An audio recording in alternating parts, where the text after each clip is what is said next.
us, the simple, everyday job of grocery shopping holds very little excitement. In fact, sometimes, well, it's downright painful. So who would imagine that it could become a whole new adventure? Well, step inside a neighborhood grocery store with me and discover a pretty special place called the Whole Food Company. I'd heard about the Whole Food Company at the corner of Adams and Cone in Uptown, but thought it was just another health food store where you could find shelf after shelf of vitamins or herbs, lots of health, but not much food. Well, instead, this store is filled to the rafters with the genuine article, just plain good food.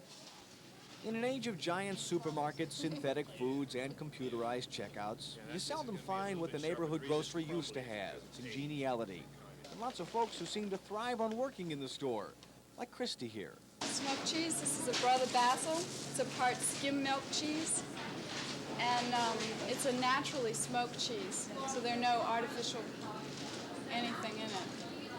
All this is natural cheese? Yeah, none of these cheeses have any artificial or chemical additives, I should say. That is good. That's real good, isn't it? We have about 150 different kinds of cheeses. Usually what we do is we just let people taste any cheese that they're interested in. I love cheese. I really like doing this. I like the people here, like the customers. It's nice. The cheese department is the sunny corner of the Whole Food Company, but the most colorful and lively place in the store has to be the produce department. That's where Diane served as my tour guide. These things are collard greens. These things are rich in iron. These come from Mississippi. Tom Dana supplies us with our produce from Mississippi, and he supplies collard greens and mustard greens and kale and tender greens and leeks and spinach and Chinese cabbage and sweet potatoes. He's given us some sweet potatoes that are this big. They're like the sweet potato that ate New York City, you know. Most of our citrus is coming from a local fellow, and then we get a lot of apples from California, a lot of lemons, a lot of squashes. We've got some squash right now. It's huge squash that's this long. It's called a banana squash. And we have another huge squash called a Tahiti squash. Those you're supposed to cut up. Most of the grains, dried fruit, nuts, and snacks are packaged right here in the store, in the back behind a dairy case. That's where I met Omari. I find this place to be a really enjoyable place to work in. The atmosphere is real pleasant. It's non-pressured. A lot of independence, a lot of responsibility people can assume, a place for growth. Now, the Whole Food Company isn't just a bunch of bright-faced kids playing store. The president of the company is Peter Roy, a serious young man who explained it all while he stocked the shelves. Now, this is a corporation. We have about 15 different stockholders here, all of whom have been employees at one time or are employees now. I'm in control of the store, the financial aspects of the store. There was managers underneath me, assistant managers and department heads underneath them. I talked with manager Tom Knoll while he worked a shift as cashier. He told me about the store itself. The building's been here as a grocery since 1903 and managed after 1921 by Leon Fontana and his wife Virginia as a thriving neighborhood grocery, part of the fabric of New Orleans.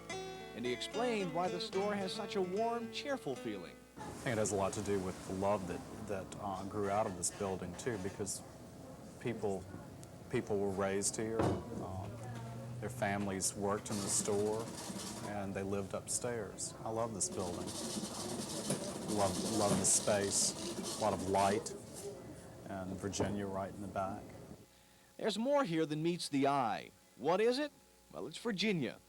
It was Virginia who helped the originator of the Whole Food Company, John Maxwell, get the ball rolling 6 years ago. He said, are you going out of business? And I said, no. He said, would the store be for rent? And I said, it may be, because at that time my husband was sick, very sick. He couldn't go any further. So I tried to carry on until I just couldn't anymore on account of his illness. And that's how I happened to rent the store to John Maxwell. And he took over and went on from there. And it grew into what you see now today. And I feel very proud of it, very close to it, and like I'm still a part of it. Now, you're still active in the grocery business, and you work with the Whole Food Company now, don't you?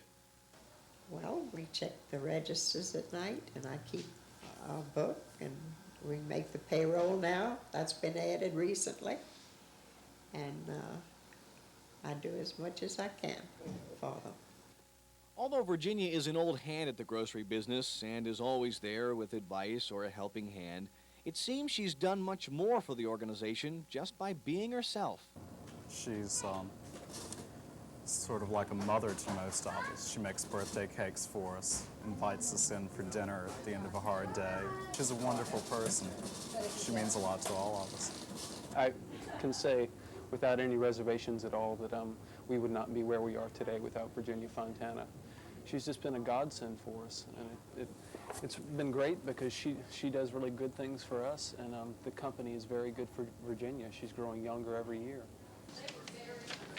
Okay, is it $10? $10? By the way, you give trading stamps? No, we don't. No trading stamps? No. Any contests? No, we don't. No contests? No. I can't buy China here? No, you can't. And I gotta bag my own groceries? Yes, you do. What kind of a store is this? It's the Whole Food Company. It's the Whole Food Company. It's the Whole Food Company.